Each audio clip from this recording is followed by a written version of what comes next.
Shalom sahabat GPIB dimanapun Anda berada pada saat ini. Selamat pagi. Senang sekali rasanya kita bisa berjumpa kembali dalam program Morning Call GPIB bersama dengan saya Pendeta Marseli selaku Ketua Majelis Jemaat di GPIB Iktus Tumbang Titi wilayah pelayanan Kalimantan Barat. Saya berharap kita semua hingga pada saat ini masih tetap berada di dalam keadaan yang baik, sehat, tetap bersemangat dan juga bersukacita. Saudaraku yang terkasih, sebelum kita memulai kegiatan atau aktivitas kita di sepanjang hari ini, mari bersama-sama saya hendak mengajak kita semua untuk sejenak menyiapkan hati dan pikiran untuk membaca, mendengar, dan merenungkan sebagian dari firman Tuhan. Sebelumnya, sahabat yang terkasih, mari kita tundukkan kepala, mari kita berdoa. Bapa yang baik, terima kasih ya Tuhan untuk penjagaan dan penyertaan tangan pengasihan-Mu di sepanjang istirahat malam kami, sehingga kami semua boleh beristirahat dengan baik, dan pada pagi hari ini Engkau boleh kembali membangunkan kami semua dengan nafas kehidupan, dengan hari yang baru, dengan semangat yang baru, dengan sukacita yang baru, untuk boleh kembali memulai hari ini, untuk boleh kembali beraktivitas. Ya Bapa yang penuh kasih, berkatilah setiap kami pada saat ini ya Tuhan, dengan tuntunan kuat kuasa Roh Kudus-Mu ya Bapa, sehingga hari ini yang akan kami jalani nanti boleh menjadi hari yang lebih baik dari hari-hari yang sebelumnya. Ya Bapa, sebelum kami memulai kegiatan kami, aktivitas kami di sepanjang hari ini, kami membutuhkan tuntunan yang tentunya berasal dari kebenaran firman-Mu.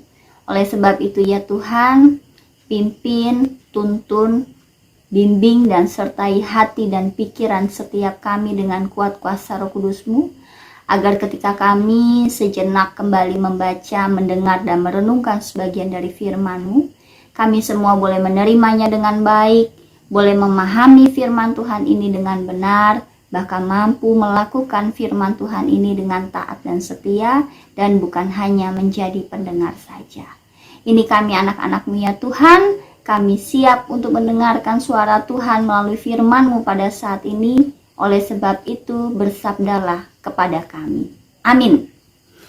Saudaraku yang terkasih, perenungan firman Tuhan di pagi hari ini tertulis di dalam kitab 1 Tawarikh, pasalnya yang ke-9, ayatnya yang ke-10 hingga ayatnya yang ke-13. 1 Tawarikh pasal 9 ayat 10 hingga ayat yang ke-13. Jika kita sudah menemukannya, mari bersama-sama kita akan membacanya. Judul perikop di atas berbunyi daftar penduduk Yerusalem, ayatnya yang ke-10.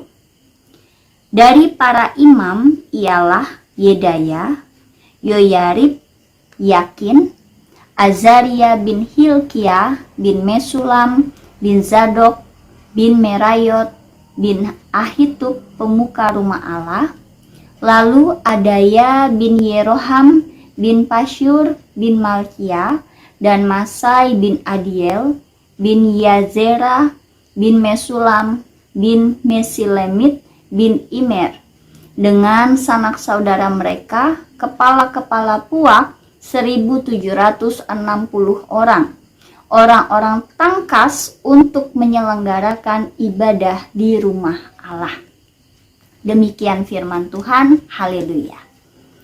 Sobat Kristus yang terkasih, berdasarkan data atau sensus daftar penduduk Yerusalem yang tercatat atau yang tertulis di dalam kitab 1 Tawarikh, yang tentunya juga menjadi pembacaan kita pada pagi hari ini, maka kita dapat melihat bahwa ternyata juga terdapat golongan atau kelompok para imam yang ikut terdata, ikut tercatat kala itu. Dan yang menarik di sini, rekan-rekan yang terkasih, kalau kita perhatikan di ayat yang ke-13, dikatakan atau disebutkan bahwa para imam atau orang-orang yang berperan sebagai imam kala itu disebut juga atau dikatakan juga sebagai orang-orang yang tangkas. Sebetulnya apa sih arti kata tangkas? Saya sempat melihat bahwa ternyata kata tangkas itu kalau di dalam Kamus Besar Bahasa Indonesia dia punya arti cepat atau cekatan. Cekatan itu sendiri berarti cerdik atau pandai. Dia mahir, cepat dan mahir dalam mengerjakan tugasnya. Dan jikalau di ayat 13 disebutkan bahwa para imam dituntut sebagai orang-orang yang tangkas, artinya para imam diminta atau diharuskan juga untuk bisa memiliki sikap yang tangkas tersebut. Dia harus cekatan, dia harus cepat dan juga mahir dengan segala sesuatu yang ia kerjakan, yang menjadi tugas tanggung jawabnya. Dan di dalam peribadahan, apa sih sesungguhnya yang menjadi tugas pokok sebagai seorang imam? Mari rekan-rekan yang terkasih, kita bisa melihat di Alkitab kita, ada kamus di belakang Alkitab kita. Nah, kalau di dalam kamus Alkitab dikatakan bahwa imam itu merupakan jabatan yang sangat penting. Kenapa dikatakan sangat penting peranannya di tengah-tengah kehidupan umat Israel kala itu? Karena dia punya tugas khusus yang disebutkan sebagai mempersembahkan korban, mengadakan doa-doa syafaat, dan juga memiliki tugas khusus untuk memberikan berkat kepada umat Tuhan.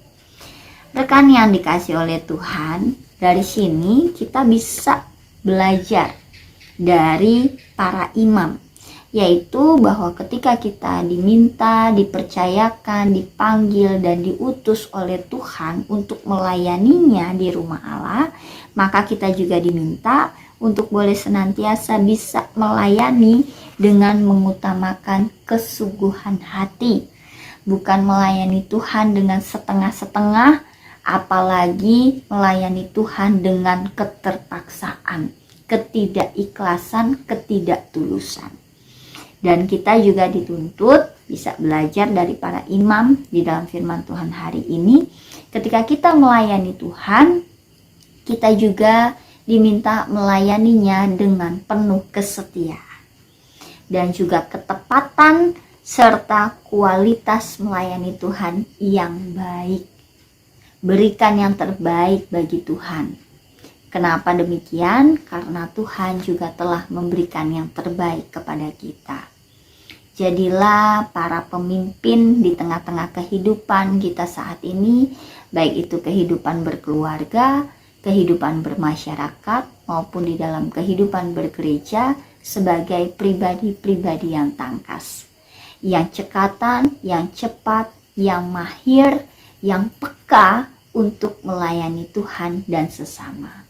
Kiranya firman Tuhan pada pagi hari ini boleh memberkati kehidupan kita. Amin. Sahabat Kristus yang terkasih, sebelum kita mengakhiri renungan kita pada pagi hari ini, mari kita kembali bersatu hati di dalam doa. Mari kita berdoa.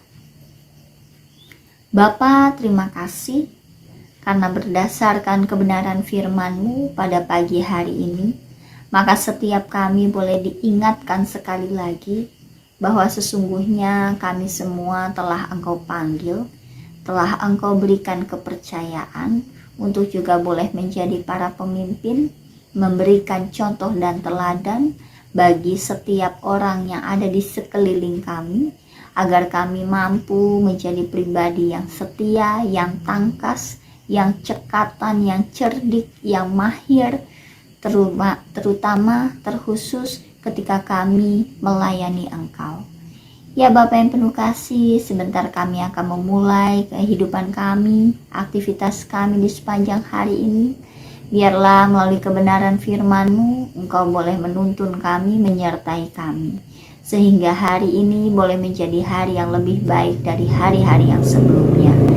Kami mau menyerahkan seluruh kehidupan kami, seluruh aktivitas kami di sepanjang hari ini ya Bapa. hanya ke dalam tuntunan tangan pengasihan-Mu.